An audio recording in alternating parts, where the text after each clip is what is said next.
The legendary M1 is not only one of the most famous sports cars of the 1970s, but a pioneer that shaped BMW's M division. For BMW, the M1 personifies its stature as the highest expression of automotive art. The M signifies all engineering projects BMW deems of substance, while the 1 stands for the importance in the automaker's engineering history. Built out of a desire to replace the 3.0 CSL race cars, the M1 was envisioned as a state-of-the-art road car transformed into an all-out racer. Unfortunately for BMW and the M1, it arrived in the late 70s, as the pendulum of public opinion swung away from silhouette cars. BMW M1s languished in the corners of garages and collections, undervalued and misunderstood for decades. But time is all that automobiles like the now legendary M1 require. Enthusiasts eventually warm up to remarkable vehicles from the past, and they finally receive the love they deserve.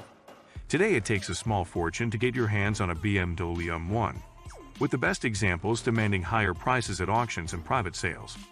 The BMW M1's spark may have glowed and faded in the past, but here are the reasons why this car was a worldwide sensation and why it continues to shine once again. 11. The M1 was the first official M-badged BMW. In 1972, BMW established BMW M1, formerly known as BMW Motorsport M1, as a subsidiary to facilitate its racing program. The first official M-badged road car for sale to the public was the M1. The M1 may have been road legal, but its power and excellent driving dynamics made it feel like a race car. BMW M eventually evolved from a race car builder into a producer of BMW's highest trim models. M-badged BMWs typically come with modified engines, suspensions, transmissions, exterior modifications, and interior upgrades to set them apart from normal BMWs. 10. BMW built the M1 as a homologation special. Jochen Neerpasch, the BMW Motorsport division's head in the 70s, initiated the M1 project to rival Porsche in Group 5 racing. However, due to setbacks and production delays from a collapsed partnership with Lamborghini, changes in Group 5 rules forced BMW to build the M1 for Group 4 racing. Group 4 racing regulations mandated automakers to a production run of at least 400 road-going versions of any competing car, and they would have to resemble the race cars strongly. Considering BMW Motorsport focused on turning road cars into formidable racers, the homologation requirements had not been deemed a challenge. 9. Giorgio Giugiaro created the M1's pioneering design. The M1's shape traces back to the 1972 BMW Turbo concept designed by Paul Bracq, noted for his incredible work at Mercedes-Benz, Peugeot, Citroën, and BMW. With the M1, Giorgio Giugiaro created a timeless design and a pioneering body type that cemented the car's place in automotive history. Giugiaro successfully presented an impressive combination of aesthetics and sportiness through the M1's dynamic and striking wedge shape. The distinctive look is characterized by a flat kidney at the front, folding headlights, and black slats over the rear window. 8. Each M1 model was handmade. Part of the M1's design appeal comes from its low height of 1.14 meters, a feature that proves fundamental in achieving a low center of gravity. However, the execution of the car's incredible Italian lines was undoubtedly the most crucial ingredient. After Lamborghini's financial troubles, Etal Engineering and Marchesi stepped up to complete the fiberglass body design and chassis for the M1 project. The companies hand-built every model on homologation specifications according to Group 4 regulations, delivering a total of 460 examples. 7. The M1 boasts BMW's first mass-produced mid-engine layout. Jochen Neerpasch stressed that the M1 was to be strictly mid-engine, a decision that set the table for BMW's first mass-produced mid-engine model. The road version received a 3.5-liter inline-six petrol engine with 4 valves per cylinder and a mechanical injection, an impressive configuration that was far ahead of its time. BMW's M division utilized the M1's empty weight of 2,866 ohms to create a mid-engine concept with the ideal weight distribution necessary for the car's outstanding handling characteristics. The high-performance M1 was the first product from BMW Motorsport M1, making it the trailblazer for all the iconic models that the division has built over the years.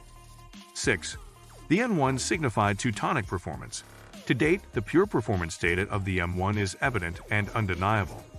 The petrol engine delivers 277 up and 243 pound-feet of torque, while the impressive 159 miles per hour made it the fastest German road sports car in the 70s.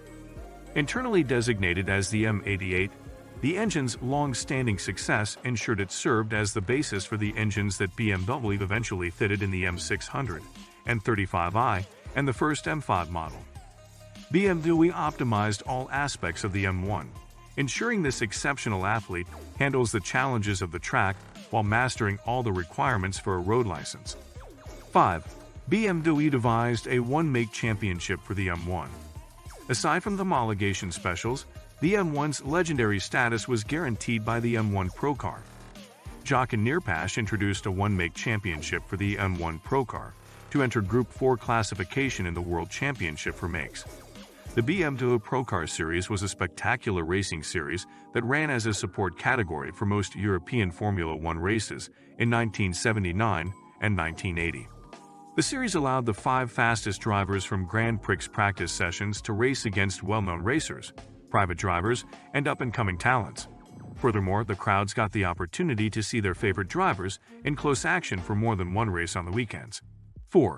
The M1 campaign at the 24 Hours of Le Mans. The success of the BMW Pro Car series spawned various M1 racing versions that competed in national championships, such as the American INSA GTO Championship and the German Automobile Racing Championship. Other versions also campaigned at the 24 Hours of Le Mans between 1979 and 1986. Unfortunately, the M1 Pro Car did not post a memorable campaign in the years it participated. Marcel Mignot and Manfred Winkelhock finished 6th in 1979, the best result throughout the campaign. Nonetheless, the numerous competition form M1 models are now some of the most popular collector's items. 3. The M1 achieved slight success in Group P racing. Rallying was fast becoming a popular sport in the late 70s, and Riso BMW France realized an opportunity to boost the M1's publicity, since most French rally championships ran on the tarmac. The M1 Rally carried over specifications and parts from the M1 Pro Car series, but the engine got modified to produce 424. Although the Rally model offered more power than any other rally car upon its debut, the race car was plagued by a slew of early tournament retirements. Despite being heavy, large, and expensive to run, the M1 enjoyed a bit of success with second-place podium finishes in both the 1982 ADAC Rally Vorderfalls and 1983 Rally d'Antives. Like many of the greatest classic sports cars, the M1 was developed out of BMW's desire to participate in motorsports. In the late 70s, BMW wanted to create a competition car to participate in Group 5 racing, where it would face off against its arch-rival Porsche. The result was the M1. 2. The M1 is the only true supercar BMW ever built. The conception, construction, and racing career of the BMW M1 were far from trouble-free, but it remains one of the most legendary BMWs ever built. Introduced as street-legal racing cars, the M1s went a little further to offer supercar equaling performance. In addition, BMW and Jock and Neerpasch had to tackle their inexperience in designing and building a mid-engine supercar with the newly formed M division. Eventually, BMW and most gearheads have come to appreciate the M1 for what it is, a superb machine both to look at and to drive. 1. The M1 Pro Car featured in the BMW Art Car series. The M1 was not exactly a commercial success for BMW, but the legendary car made history through the BMW Art Car series. French auctioneer and hobby race car driver Hervé Poulain trades the BMW Art Cars as works of art, and they are practically priceless. American pop artist Andy Warhol stamped the M1's popularity by elaborately decorating the exterior design of a version of the Pro Car. According to BMW, Andy Warhol's designed M1 is revered as one of the most valuable BMW M cars of all time. This particular Pro Car holds significant provenance, having competed in the 1979 24 Hours of Le Mans as the first instance of BMW performance art. Like, comment, share, and subscribe to my channel.